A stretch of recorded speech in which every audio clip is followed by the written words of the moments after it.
Então, boa noite a todos. O nosso tema de hoje é o tema do livre-arbítrio. Esse é um tema bem importante para o entendimento da doutrina espírita, um tema, essa expressão ela é muito usada, né, na nossa literatura, nos livros. Kardec falou bastante sobre as leis de liberdade, livre-arbítrio, né, as consequências do exercício do livre-arbítrio. Então, é um pouquinho sobre isso que a gente vai falar hoje. De início, vamos falar sobre o que é o livre-arbítrio, falar um pouquinho das nossas vidas e depois, então, fazer a associação com o que nos diz a doutrina. Tá? Então, o que é o livre-arbítrio? Né? Arbitrar, o árbitro é aquele que decide, né? Então, o livre-arbítrio seria uma capacidade que nós temos de tomar decisões por nossa própria conta, né?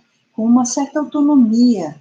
Né? Seria essa capacidade de a gente escolher como vai agir, escolher como vai se comportar. Né? Escolher justamente por causa desse livre, né? Somos livres para arbitrar a nossa vida, somos livres para tomar decisões por nossa própria conta. Mas aí vem a pergunta, mas será mesmo, né, que nós temos tanta liberdade?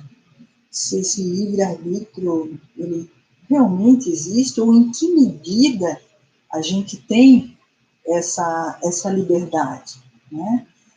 Talvez seja uma questão de grau, né? No mundo científico, por exemplo, essa é uma questão bastante discutida pelos neurocientistas que estudam o cérebro, estudam a química do organismo. Alguns chegam a dizer que o livre-arbítrio não existe plenamente, porque nós somos facilmente manipuláveis, podemos ser enganados, induzidos a tomar decisões equivocadas, por exemplo. Né? De certa forma, ninguém está livre de ser enganado ou de ser manipulado, né? De ser induzido. Mas, né, isso vai depender um pouco do nosso grau de discernimento, da nossa capacidade de identificar, né, os caminhos que realmente, na realidade, a gente tem para tomar as nossas próprias decisões. Então, não se trata de pensar assim numa liberdade pura, ilimitada, né? Enfim, sem limites mesmo, de fazer o que quiser, né?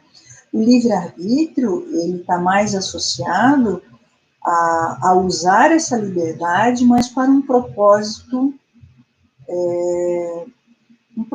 do bem, né? Seria um propósito de tomar decisões conscientes, tomar decisões responsáveis, digamos assim. Mas, né, em princípio, a gente tem essa total liberdade. Se a gente quiser fazer uma grande bobagem, a gente pode fazer, né? Só que vai ter consequência, né? Então, posteriormente, às vezes logo de imediato, ou então muito tempo depois, as consequências vêm, e aí pode parecer nessas consequências, né, que a gente está sendo tolhido da nossa liberdade novamente. Então, às vezes, a gente pode identificar fatores limitadores, como uma doença, ou como uma situação da qual você não tem como sair, né, como sendo vítima disso e não ter liberdade. Mas, pela lei de causa e efeito, né, pelo que também nos ensina a doutrina a esse respeito, tudo tem uma razão de ser, né? Então, muitas vezes, o que pode nos parecer uma limitação dessa nossa liberdade, na verdade, ela pode ser uma consequência de um mau uso, talvez, de uma liberdade em outro momento da nossa vida. Se a gente for pensar, por outro lado, a gente está tomando decisões a todo momento. Né? Se o livre-arbítrio é a nossa capacidade de tomar decisões, a gente pode ver que a gente tem bastante espaço de escolha.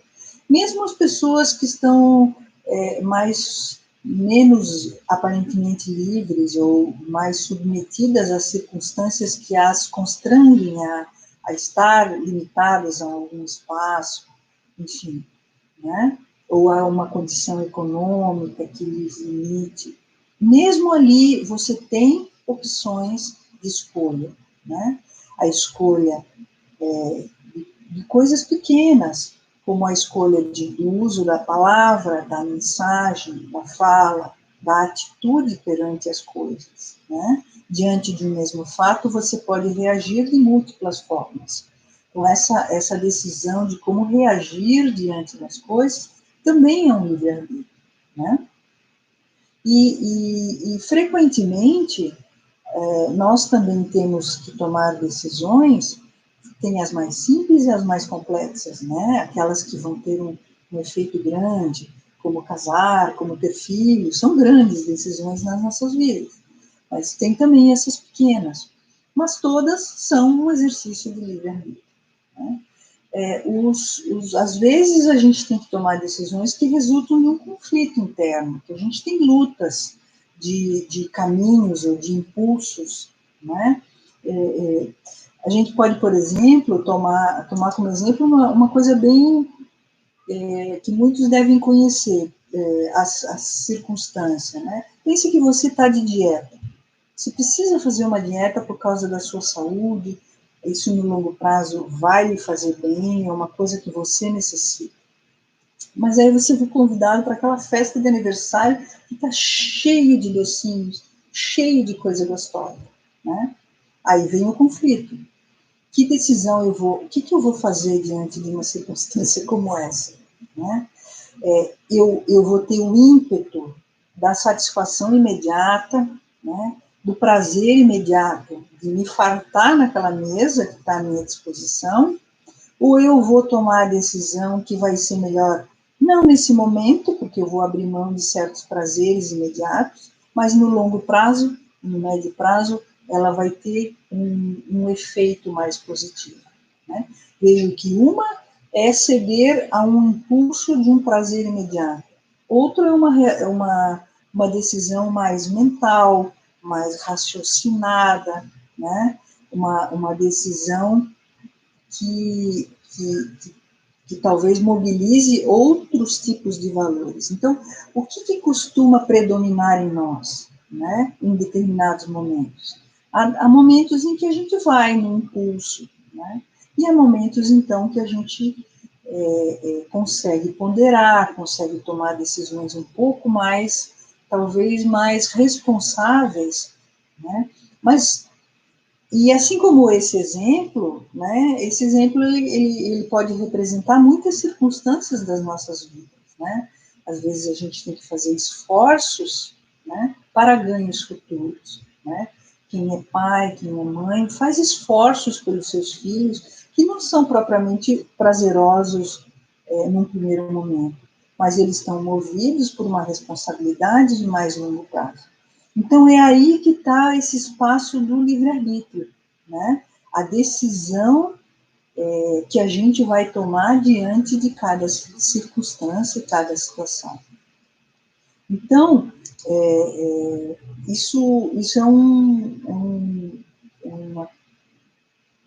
resultado, digamos assim, tomar boas decisões vai ser resultado do nosso grau evolutivo, digamos assim, né? E esse exercício dessa liberdade, então, nós vamos poder exercer com maior ou menor responsabilidade. Esse é o nosso grande desafio, né? Se a gente quer evoluir, se a gente quer avançar, a gente tem que estar consciente das consequências das nossas decisões, né? Para ver que caminho que a gente vai construir nessa nossa trajetória. E veja que quando a gente toma decisões, o que a gente usa como base? A gente usa os nossos valores. Voltando à decisão da dieta, né? Se o meu valor é a satisfação imediata, eu vou tomar uma decisão. Se o meu valor é a minha preocupação com a minha saúde, para estar com os meus filhos no futuro, para estar bem, para estar plena, saudável, eu vou tomar outra decisão, né? Então, os valores que nós temos, eles, na verdade, eles são a base para o nosso exercício de livre-arbítrio, né? Por trás de todas as nossas decisões, a gente vai dar maior valor, porque se a gente tem esse conflito e essa luta interna do que fazer, né? Às vezes a gente tem muito claro, mas nem sempre a gente vai ter que pesar esses valores. E aquilo que for mais predominante que vai tender a influenciar a nossa decisão. Então, se a gente, como consequência, a gente pode concluir que se a gente desenvolver bons valores, né, valores elevados, valores nobres, a gente vai acabar, como consequência, tomando melhores decisões na nossa vida, né? É aí que, por exemplo, a religiosidade pode nos ajudar, a espiritualização pode nos ajudar, né? A doutrina espírita ajuda a gente, né? Certamente me ajuda, e eu acredito que com todos vocês, ela colabora muito na construção desses valores mais elevados e mais nobres, né? E aí, também, eu queria citar uma parte do livro do Evangelho, né, que fala sobre a relação, ele deixa claro um pouco a questão da relação entre o livre-arbítrio e a reencarnação, né? O Evangelho diz assim, que a encarnação, para todos os espíritos, é uma tarefa que Deus lhes impõe. Então, a nós é imposto a encarnação, quando nós iniciamos a nossa vida. Mas é uma experiência no uso do livre-arbítrio. É a nossa primeira experiência de uso que farão do livre-arbítrio. Então, nós viemos para reencarnar, para exercer esse livre-arbítrio, né? E nesse sentido, a gente pode pensar e fazer uma analogia com a vida das crianças, né? A criança, quando nasce, nós, quando éramos crianças, éramos totalmente dependentes e não tomávamos decisões por nós, né? Quanto mais novinhos, menos decisões a gente toma, né? O amadurecimento, é o crescimento que vai nos trazendo a capacidade e o discernimento de tomar certas decisões, desde as mais simples, né, até chegarmos à maturidade, quando socialmente somos entendidos como pessoas maduras e autônomas, digamos assim, né? E a gente pode pensar com esse mesmo raciocínio a questão das nossas sucessivas vidas, o quanto a gente vai amadurecendo e vai tendo cada vez mais liberdades, né? Cada vez condições de vida mais favoráveis para tomar decisões com cada vez mais liberdade. Então, de certa forma, a gente está aqui nesse mundo material, nessas condições, né? É claro que subordinado às leis desse mundo. Então, a gente não tem como sair voando, né? Fazendo uma brincadeira. Por quê? Porque a gente está limitado às regras desse mundo material. Então, esse exercício dessa responsabilidade ao longo das encarnações é o que vai nos dando, então, as credenciais, digamos assim, para poder viver, talvez, em mundos mais adiantados e mais elevados, onde a gente vai ter um livre-arbítrio cada vez maior. E aí, o Evangelho traz uma passagem que é muito instrutiva a esse respeito. Ele diz assim: há leis naturais e imutáveis que não podem ser derrogadas ao capricho de cada um. Mas daí a crer-se que todas as circunstâncias da vida são submetidas à fatalidade, vai uma grande distância. Se assim fosse, nada mais seria o homem do que um instrumento passivo, sem livre-arbítrio e sem iniciativa. Nessa hipótese, só lhe caberia curvar a cabeça ao jugo dos acontecimentos sem cogitar de evitá-los. Então, veja, não é assim, né? Nós estamos submetidos a leis naturais, mas nós também temos uma boa cota, né? Uma boa cota de liberdade e de iniciativa. E qual seria o sentido da evolução se nós não tivéssemos essa oportunidade? Como nós poderíamos evoluir se não tivéssemos a chance de tomar a decisão por nós mesmos? Se nós não tivéssemos o livre-arbítrio, a gente não tinha como evoluir. Porque eu não teria chance, eu não teria a oportunidade de mostrar a mim e ao mundo, né, que eu posso tomar boas decisões, que eu posso trilhar um caminho de crescimento. Né? Nós não teríamos como fazer isso, porque estaríamos totalmente submetidos. Né? E essa passagem diz ainda assim: Deus não outorgou ao homem a razão e a inteligência para que ele as deixasse sem serventia. A vontade para ele não querer. Ele não lhe deu a capacidade da atividade para ficar inativo. Sendo livre, o homem de agir num sentido ou no outro, seus atos lhe acarretam as consequências, subordinadas ao que ele faz ou não. Né? Então, causa e consequência. Então, a gente tem a oportunidade, a gente tem a chance de livre-arbítrio, mas a gente terá as consequências. E daí, no Livro dos Espíritos, tem também, na verdade, a literatura básica, os livros do Kardec, falam muito sobre o livre-arbítrio. É até difícil selecionar as partes, né? Mas lá no Livro dos Espíritos tem um capítulo só sobre a lei de liberdade, né? Discutindo o que é escravidão, o que é liberdade, existe a liberdade absoluta, né? E em certo ponto ele pergunta, né? Haverá no mundo posições em que o homem possa se vangloriar de gozar uma absoluta liberdade? Aí ele diz não. A resposta é não. Porque todos precisais uns dos outros, assim os pequenos como os grandes. Então, de certa forma, nós formamos uma coletividade em que a nossa liberdade não pode agredir ao nosso próximo. Né? Então, essa liberdade absoluta e restrita, ela é ilusória. Né? E à medida que a gente evolui, também ela perde o próprio sentido, porque se a gente evolui no caminho do amor, do respeito,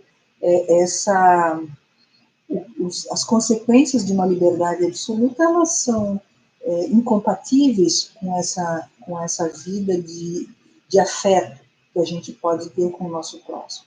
Né? Então, na verdade, a gente tem uma inter-relação e uma construção coletiva, né, de uma vida harmônica. E isso não passa por uma liberdade irrestrita. Né? E aí, o que o Livro dos Espíritos também nos diz é que o homem ele é plenamente livre, absolutamente livre no pensamento. Né? É no pensamento que o homem goza de uma liberdade sem limites, foi a resposta dos Espíritos a Kardec. Porque não conhece entraves. Pode-se deter-lhe o voo, mas não aniquilá-lo. Ou seja, a gente tem limitações de ação, mas a gente não tem limitações de pensamento. Né? Então, ele fala também da liberdade da consciência. Né? Ele diz que a consciência é um pensamento íntimo que pertence ao homem, como a todos os outros pensamentos. Então, é nesse plano do pensamento, do nosso mundo mental, é que está a nossa maior liberdade. É claro que no pensamento, se a gente cultiva bons pensamentos, um pensamento libertador, certamente ele vai interferir nas nossas ações. Né? Mas é nessa esfera que a gente pode gozar dessa grande liberdade, de uma liberdade criativa, de uma liberdade de consciência e pensamento. Né? Então, esse capítulo do Livro dos Espíritos, ele traz muito mais coisas, né? Eu selecionei esses aspectos porque eu achei que eles falam muito do nosso livre-arbítrio, né? E, então, para a gente fechar, né, como síntese, eu creio que a importância da gente compreender que o livre-arbítrio, ele faz sentido quando ele é de uma liberdade responsável, uma liberdade consciente, né?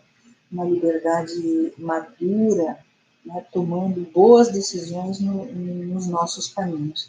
Porque se a gente tomar boas decisões e fazer uma trajetória evolutiva, de crescimento, transformadora, a gente não vai ter consequências delimitadoras no futuro disso. Muito pelo contrário, né? A gente vai ascender. E ao ascender, a gente pode, então, ir conquistando mais, uma vida mais livre, né? A gente fala da famosa libertação, né? A libertação das limitações do corpo, a libertação desse mundo de provas e expiações e aspirar por mundos melhores, que já estejam, para que nós estejamos em outra vibração e possamos, então, viver de um modo ainda mais livre,